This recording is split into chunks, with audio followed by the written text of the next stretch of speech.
It's Game On. Presented by Spectrum Networks. And a very pleasant good evening from the Stan Sheriff Center in Manoa. Big West Conference women's volleyball action as the University of Hawaii Rainbow Wahine battle the Highlanders of UC Riverside. And this is Rainbow Wahine Volleyball, brought to you by Spectrum Sports. Hi everybody, Scott Robbs, Lisa Strand, and of course the coach Dave Shoji in for Ryan Clay Suji. But before we talk about volleyball, how about that football team, huh? Hawaii winning in 5 overtimes over San Jose State, the best, worst game I've ever seen. Let's go back a little less than 24 hours ago. The Rainbow Wahine also picking up a W, a lot easier effort for them, winning in 3 over Cal State Fullerton. Well, again, 12 out of 14 players getting time last night. Here we see the stats on camera for you. I thought their serving was excellent last night. How about you, Coach? Well, we served well, we blocked well, and we saw Kamale Krug for her initial play, and I thought she was fantastic. So you see the numbers right there. Let's look at some of the highlights, and we'll start off with the serving. And I thought McKenna Granado was really good behind the line. There you see one of the aces for Hawaii. Even though they only had 6 aces, it seemed like they forced Cal State Fullerton out of rotation so many times. Well, they definitely did. They just put a lot of pressure between jump floats and jump serves. They put pressure from behind the line as well as here, that huge block. Well, I mentioned it last night, but we got to continue to serve tough, run the other team out of their offense. And we might miss a few, and people groan about that, but that comes with the game. You've got to serve tough. How about Noreen Yosia, the setter hitter? Had a double-double last night, and she has become a weapon on the outside for the University of Hawaii. So UH wins in 3. They go to 3-0 in conference play, and there are matches that are POW on the mainland. Cal Poly, they continue to impress, easily destroying Long Beach State. And there you see UC Davis. I would say that's an upset, as they win in 5 over the Gauchos. So the up-to-date standings to remain unbeaten. Cal Poly sitting at 5-0. A week from now, they'll be playing Hawaii up in Northern California. UH at 3-0, and tonight's opponent, UC Riverside, sitting at 0-3, 5-9 overall. So guys, Hawaii with the win last night. They took care of business. They did what they needed to do.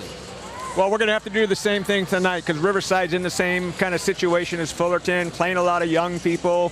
Their best players out. We've got to take advantage of that and just come to play and take care of business tonight as well. Again, I agree with Coach.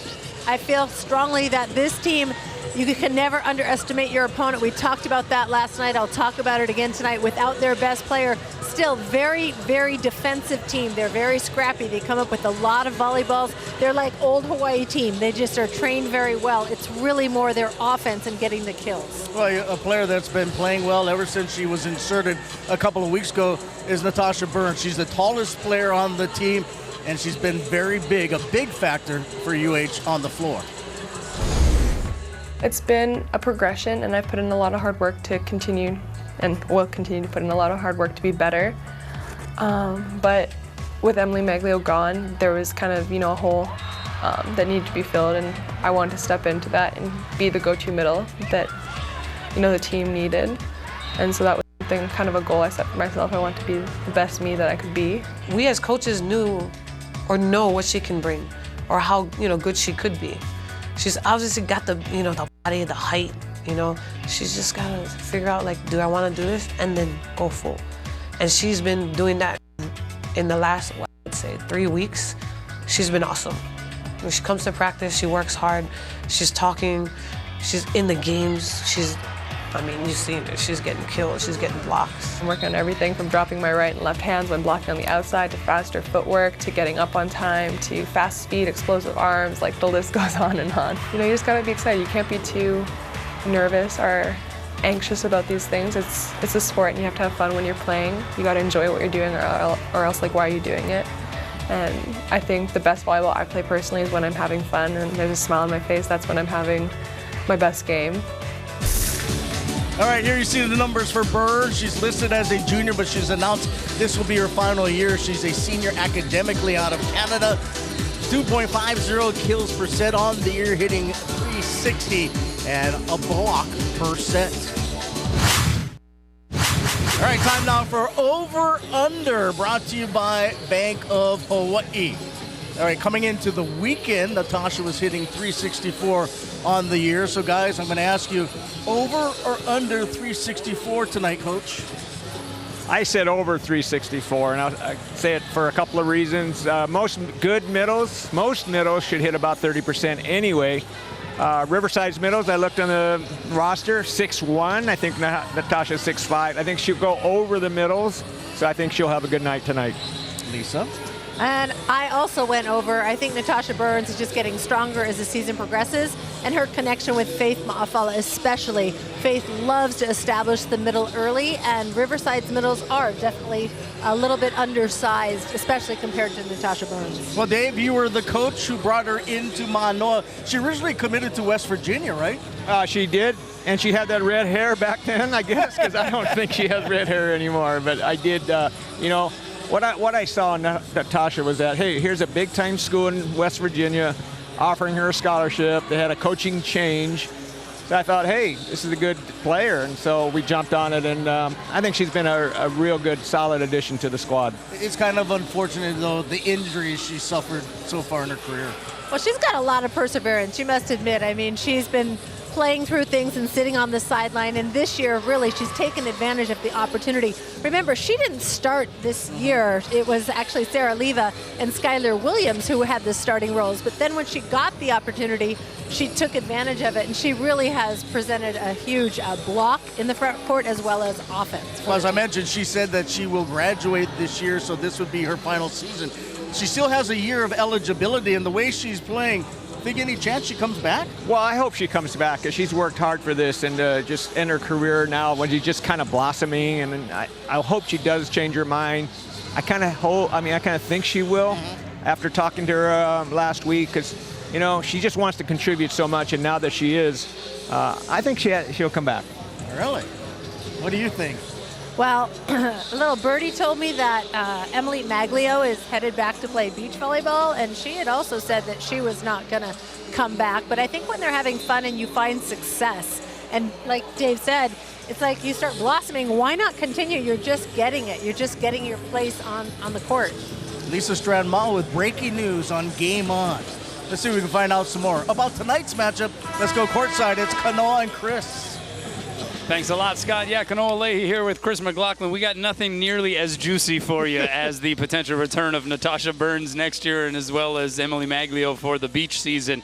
But let's talk about the team on the other side of the net, UC Riverside. They've gotten off to an 0-3 start in Big West Conference play, as you saw in the standings earlier, and they will be without their top weapon, Ka'iulani Ahuna out of Kamehameha, Hawaii.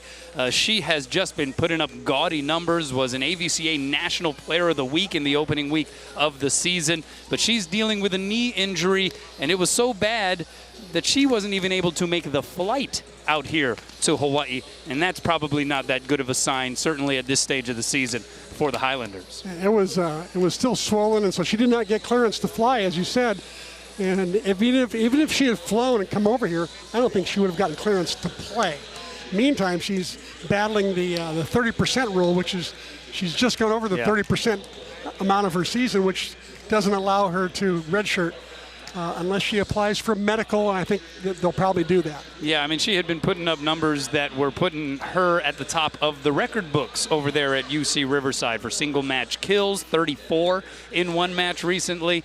So it really is unfortunate, first off, that she won't be able to embark on her homecoming here in what is currently her senior season, and that UC Riverside will not be nearly at full strength. A lot of mixing and matching that is now being undertaken by that head coach right there, Michelle Patton-Coleman. Yeah, I asked her just a few minutes ago, I said, so Michelle, how do you make up for Ka'iulani's loss? And she says, well, we got to move a few people around. We'll take her opposite, put her out to outside, take a substitute, put him to the oppo, take somebody off the bench and have them do something else. I mean, she's mixing and matching just as you described, and it's been a real challenge for her, but she thinks that her team can compete night in and night out, especially because they can dig a few balls. They'll make for long rallies when they're playing well. Yeah, second in the conference, in fact, in digs per set, and it's a similar sort of challenge for Hawaii as we saw last night against Cal State Fullerton. This is a team that the Rainbow Wahine are expected to beat. And we saw Hawaii get out to a fairly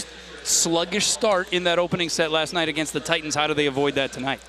Ooh, I think that Robin Amo probably brought that to their attention and told them, let's get off to a quicker start and not be sloppy and inefficient.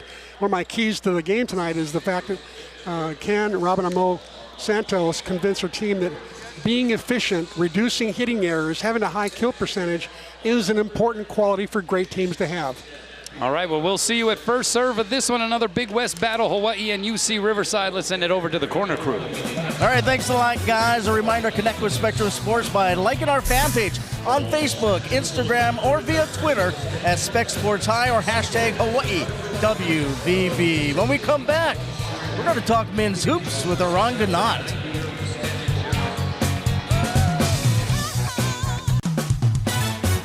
And welcome back to the Stan Sheriff Center. Saturday night action. Hawaii taking on the Highlanders of UC Riverside. But it's hard to believe here in the midst of football and volleyball that it is also basketball season.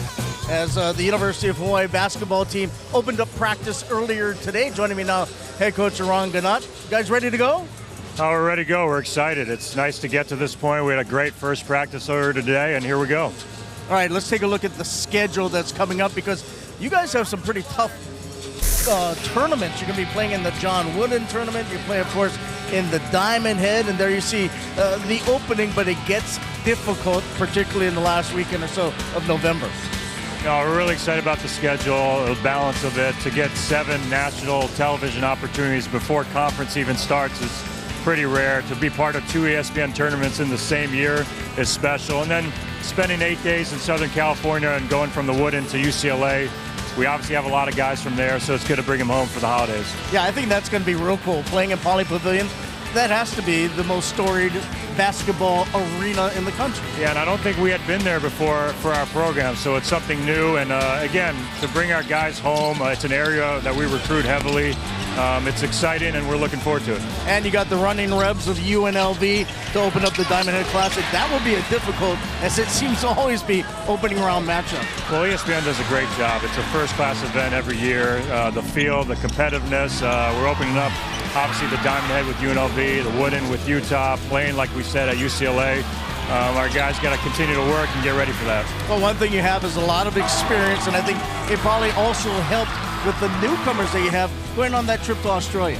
Oh, you could feel it even in practice today. People think just the tour and the 4 games, which are obviously huge, the sightseeing, the traveling together, but the 10 extra days of practice, that's not normal. And you can see how far ahead we are at this point in the year compared to the past, but we got to continue to take advantage of that. Now, the first practice was today.